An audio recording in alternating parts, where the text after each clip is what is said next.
ನಮಸ್ತೆ ವೀಕ್ಷಕರೇ, welcome to Shri Kannada cooking channel. ಇವತ್ತು ನಾನು ಸೂಪರ್ ಆದಂಥ ಒಂದು ಕೈಮಾ ಗ್ರೇವಿನ ಮಾಡೋದು ಹೇಗೆ ಅಂತ ಹೇಳ್ಕೊಡ್ತಾ ಇದ್ದೀನಿ. ಇದು ವೆಜಿಟೇಬಲ್ ಕೈಮಾ ಗ್ರೇವಿ. ಇದು ನೀವು ಯೋಚನೆ ಮಾಡ್ತಿರ್ಬೋದು ಏನು ವೆಜಿಟೇಬಲ್ ಅಂತ, ಬಟ್ ಇದು ಯಾವುದೇ ರೀತಿ ಚಿಕನ್ದಾಗಲಿ ಮಟನ್ದಾಗಲಿ ಕೈಮಾ ಅಲ್ಲ. ಇದು ಸೋಯಾಬೀನಿಂದ ಮಾಡಿರುವಂಥ ಚಿಕನ್ ಕೈಮಾ. ನೀವು ನೋಡ್ತಾ ಇರ್ಬೋದು ಇಲ್ಲಿ ನಾನು ಈ ಸೋಯಾಬೀನ್ಗಳನ್ನು ನೀರಲ್ಲಿ ಚೆನ್ನಾಗಿ ನೆನೆಸ್ಕೊಂಡು ಚೆನ್ನಾಗಿ ನೀರು ತೆಗೆದು ಹಿಂಡಿ ಅದನ್ನು ಈ ರೀತಿ ಮಿಕ್ಸಿ ಗ್ರೈಂಡರಲ್ಲಿ ಹಾಕ್ಕೊಂಡು ಪುಡಿ ಮಾಡ್ಕೊಂಡಿದ್ದೀನಿ. ಅದನ್ನು ಒಂದು ಬೌಲ್ಗೆ ಇಲ್ಲಿ ಹಾಕ್ತಾಯಿದ್ದೀನಿ. ಇದಕ್ಕೆ ಕಡಲೆ ಪುಡಿನೂ ಸಹ ಹಾಕ್ತಾಯಿದ್ದೀನಿ. ಇಲ್ಲಿ ಪಕ್ಕದಲ್ಲೇ ಒಂದು 5ರಿಂದ 6 ಈರುಳ್ಳಿ, ಸ್ವಲ್ಪ ಚಕ್ಕೆ, ಲವಂಗ, ಶುಂಠಿ, ಹಾಗೆ ಬೆಳ್ಳುಳ್ಳಿ, ಕೊತ್ತಂಬರಿ ಸೊಪ್ಪು ಇಷ್ಟನ್ನು ಕೂಡ ನಾನಿಲ್ಲಿ ಮಿಕ್ಸಿ ಗ್ರೈಂಡರ್ಗೆ ಹಾಕಿ ಒಂದು ರುಬ್ಕೊಂಡು ಬರ್ತಾಯಿದ್ದೀನಿ. ನೀವು ನೋಡ್ತಾ ಇರ್ಬೋದು ಇಲ್ಲಿ ಗ್ರೈಂಡ್ ಆಗಿದೆ. ಇದರಲ್ಲಿ ಒಂದು 2 ಸ್ಪೂನಷ್ಟು ಪೇಸ್ಟನ್ನು ನಾನು ಸೋಯಾಗೆ ಆ್ಯಡ್ ಮಾಡ್ತಾಯಿದ್ದೀನಿ. ಇದಕ್ಕೆ ಸ್ವಲ್ಪ ಅಚ್ಚ ಖಾರದ ಪುಡಿ, ನೀವು ಮನೆಯಲ್ಲೇ ಇರೋ ಖಾರದ ಪುಡಿನೂ ಬೇಕಾದರೆ ಹಾಕ್ಕೋಬೋದು. ಸ್ವಲ್ಪ ಧನಿಯಾ ಪುಡಿ, ಸ್ವಲ್ಪ ಗರಂ ಮಸಾಲ, ಹಾಗೆ ಉಪ್ಪು ಇಷ್ಟನ್ನು ಕೂಡ ಸೇರಿಸ್ಕೊಂಡು ನಾವಿಲ್ಲಿ ಚೆನ್ನಾಗಿ ಮಿಕ್ಸ್ ಮಾಡಬೇಕಾಗುತ್ತೆ. ಇದಕ್ಕೆ ಯಾವುದೇ ರೀತಿ ನೀರನ್ನು ನೀವು ಆ್ಯಡ್ ಮಾಡಬೇಕಾಗಿಲ್ಲ. ನಾವು ಏನು ಪೇಸ್ಟ್ ಹಾಕಿರ್ತೀವಿ ಅದರಲ್ಲಿರೋ ನೀರೇ ಸಾಕಾಗುತ್ತೆ. ತುಂಬ ಚೆನ್ನಾಗಿ ಉಂಡೆನ ಈ ರೀತಿ ಕಟ್ಕೊಳ್ಳೋಣ.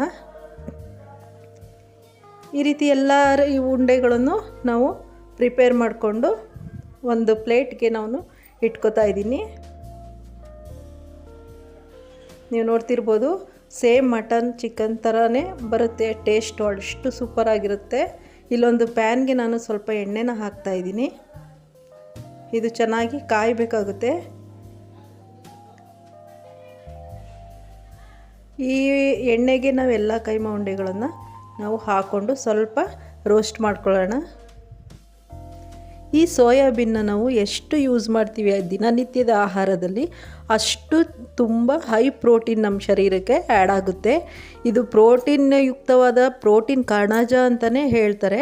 ಮಕ್ಕಳಿಗಾಗಲಿ ದೊಡ್ಡವ್ರಿಗಾಗಲಿ ಎಲ್ಲರೂ ತಿನ್ಬೋದಾದಂಥ ಒಂದು ಒಳ್ಳೆಯ ಆಹಾರ ಅಂತ ಹೇಳ್ಬೋದು. ಇದನ್ನು ಈ ರೀತಿ ಚಿಕನ್ ಮಟನ್ ಥರ ಈ ಕೈಮಾ ಉಂಡೆ ಮಾಡೋದ್ರಿಂದ ಮಕ್ಕಳುಗಳು ಎಲ್ಲ ತುಂಬಾ ಇಷ್ಟಪಟ್ಕೊಂಡು ತಿಂತಾರೆ. ಇದು ಒಂದು ಒಳ್ಳೆ ಸೂಪರ್ ಆದಂಥ ಒಂದು ಸ್ಪೆಷಲ್ ಡಿಶ್ ಅಂತಲೇ ಹೇಳ್ಬೋದು.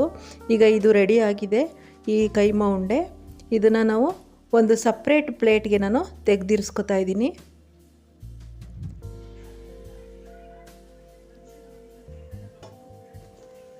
ಈಗ ನಾನು ಇದೇ ಪಾತ್ರೆಗೆ ಸ್ವಲ್ಪ ಎಣ್ಣೆನ ಸೇರಿಸಿ ಅದಕ್ಕೆ ಒಂದು 2 ಎಲೆ ಮತ್ತು ಚಕ್ಕೆ, ಸ್ವಲ್ಪ ಲವಂಗ, ಮರಾಠಿ ಮೊಗ್ಗು ಇಷ್ಟನ್ನು ಸ್ವಲ್ಪ ಹಾಕ್ಕೊಳ್ತಾ ಇದ್ದೀನಿ. ನಾವೇನು ಮಿಕ್ಸಿ ಜಾರಲ್ಲಿ ಗ್ರೈಂಡ್ ಮಾಡ್ಕೊಂಡಿದ್ದೀವಿ ಅದು ಉಳಿದಿರೋ ಪೇಸ್ಟನ್ನು ನಾನು ಇಲ್ಲಿ ಎಣ್ಣೆಗೆ ಹಾಕ್ತಾಯಿದ್ದೀನಿ. ಅದಕ್ಕೆ ಸ್ವಲ್ಪ ಜಾರಲ್ಲಿ ತೊಳೆದಿರೋ ನೀರನ್ನು ಸಹ ಆ್ಯಡ್ ಮಾಡ್ತಾಯಿದ್ದೀನಿ. ಇದಕ್ಕೆ 1 ಸ್ಪೂನಷ್ಟು ಅಚ್ಚ ಖಾರದ ಪುಡಿ. ಈ ರೀತಿ ಗೊಜ್ಜು ತುಂಬಾ ಮಾಡೋದ್ರಿಂದ ತುಂಬ ಒಳ್ಳೆ ಟೇಸ್ಟ್ ಬರುತ್ತೆ. ಸ್ವಲ್ಪ ಧನಿಯಾ ಪುಡಿ,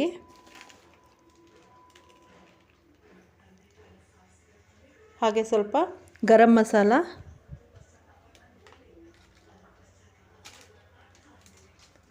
ಇಷ್ಟು ಪುಡಿಗಳನ್ನು ಹಾಕಿ ನಾವು ಚೆನ್ನಾಗಿ ಇದನ್ನು ಮಿಕ್ಸ್ ಮಾಡ್ಕೊಳ್ಳೋಣ. ಇದಕ್ಕೆ ಸ್ವಲ್ಪ ಅರಿಶಿಣನ ಕೂಡ ಸೇರಿಸ್ಬೇಕಾಗುತ್ತೆ. ಅರಿಶಿಣ ಆರೋಗ್ಯಕ್ಕೆ ತುಂಬಾ ಒಳ್ಳೆಯದು. ಸೊ ಇದನ್ನೆಲ್ಲ ಚೆನ್ನಾಗಿ ಮಿಕ್ಸ್ ಮಾಡ್ಕೊಳ್ಳೋಣ. ಈ ಗ್ರೇವಿನೂ ಕೂಡ ತುಂಬಾ ಟೇಸ್ಟಾಗಿರುತ್ತೆ. ಈ ಥರ ಚೆನ್ನಾಗಿ ಎಲ್ಲ ಒಂದು ಮಿಕ್ಸ್ ಮಾಡಿಕೊಂಡು ಸ್ವಲ್ಪ ಒಂದು 10 ನಿಮಿಷ ಇದನ್ನು ಬೇಯೋಕ್ಕೆ ಬಿಡಬೇಕಾಗುತ್ತೆ. ಇದರಲ್ಲಿರೋ ಹಸಿ ವಾಸನೆ ಎಲ್ಲ ಹೋಗಿ ಚೆನ್ನಾಗಿ ಸ್ವಲ್ಪನೇ ಬೆಂದರೆ ಸಾಕಾಗುತ್ತೆ. ಅದಕ್ಕೆ ಲಾಸ್ಟಲ್ಲಿ ಸ್ವಲ್ಪ ನಾನು ಉಪ್ಪನ್ನ ಸೇರಿಸ್ತಾ ಇದ್ದೀನಿ. ರುಚಿಗೆ ಎಷ್ಟು ಬೇಕು ಅಷ್ಟು ಉಪ್ಪನ್ನ ಸೇರಿಸ್ಕೊಳ್ಳೋಣ. ಹಾಗೆ ಇಲ್ಲಿ ಒಂದು 3ರಿಂದ 4 ಟೊಮೊಟೊನ ನಾನು ರುಬ್ಬಿ ಹಾಕ್ತಾಯಿದ್ದೀನಿ, ಟೊಮೊಟೊ ಪ್ಯೂರಿನ. ಇದು ಕೂಡ ಒಂದು ಗ್ರೇವಿಗೆ ಒಂದು ಒಳ್ಳೆ ಟೇಸ್ಟ್ ಕೊಡುತ್ತೆ. ತುಂಬಾ ಸೂಪರಾಗಿ ಒಳ್ಳೆ ರುಚಿಯಿಂದ ಕೂಡಿರುವಂಥ ಒಂದು ಗ್ರೇವಿ ಇದು. ಮಕ್ಕಳಿಗೆ ಲಂಚ್ ಬಾಕ್ಸ್ಗೆಲ್ಲ ಹಾಕ್ಕೊಡ್ಬೇಕಾದ್ರೆ ಪ್ರತಿನಿತ್ಯ ಏನು ಮಾಡೋದು ಅಂತ ಒಂಥರ ತಲೆ ಬಿಸಿ ಇರುತ್ತೆ. ಸೊ ನಾವು ಈ ಥರ ಆರೋಗ್ಯಕ್ಕೂ ಒಳ್ಳೆಯದು, ಮಕ್ಕಳು ಇಷ್ಟಪಡುವಂಥ ಈ ಥರ ರೆಸಿಪಿಗಳನ್ನು ಮಾಡ್ತಾಯಿದ್ರೆ ಮನೇಲಿರೋರಿಗೂ ಕೂಡ ತುಂಬಾ ಖುಷಿಯಾಗುತ್ತೆ. ಇದೆಲ್ಲ ಚೆನ್ನಾಗಿ ಮಿಕ್ಸ್ ಮಾಡಿ ಚೆನ್ನಾಗಿ ಬೇಯ್ದಾಗ ಒಂದು ಇದಕ್ಕೆ ಕ್ಯಾಪನ್ನ ಮುಚ್ಚೋಣ ನಾವು ಇವಾಗ.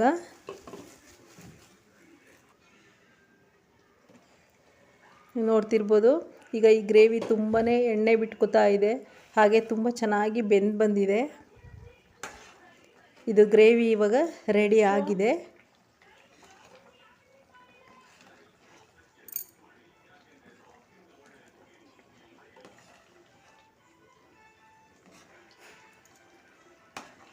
ನಿಮಗೆ ನೀರು ತುಂಬ ಜಾಸ್ತಿ ಬೇಕು ಅನಿಸಿದ್ರೆ ಸ್ವಲ್ಪ ಸಾಂಬಾರು ಥರನೂ ಮಾಡ್ಕೋಬೋದು, ಇಲ್ಲಾಂದರೆ ಸ್ವಲ್ಪ ನೀರನ್ನು ಕಡಿಮೆ ಹಾಕಿದ್ರೆ ಗ್ರೇವಿ ಥರ ಆಗುತ್ತೆ, ಆ ಥರ ಬೇಕಾದರೂ ಮಾಡ್ಕೋಬೋದು. ನಾವು ರೋಸ್ಟ್ ಮಾಡಿ ಇಟ್ಕೊಂಡಿರೋಂಥ ಕೈಮಗಳನ್ನು ಇದಕ್ಕೆ ಸೇರಿಸ್ಕೊಳ್ಳೋಣ.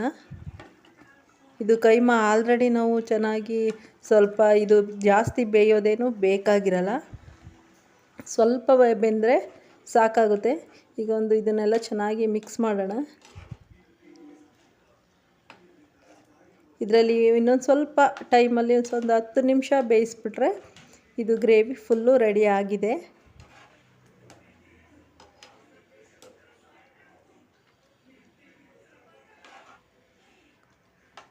ತುಂಬ ಪ್ರೋಟೀನ್ಯುಕ್ತವಾದಂಥ ಒಂದು ಪೌಷ್ಟಿಕ ಆಹಾರ ಅಂತಲೇ ಹೇಳ್ಬೋದು.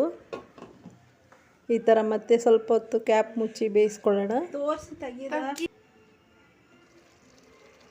ಈಗ ನೀವು ನೋಡ್ತಾ ಇರ್ಬೋದು ತುಂಬ ಸೂಪರ್ ಆದಂಥ ಒಂದು ಸೋಯಾ ಕೈಮಾ ಉಂಡೆ ರೆಸಿಪಿ ರೆಡಿಯಾಗಿದೆ.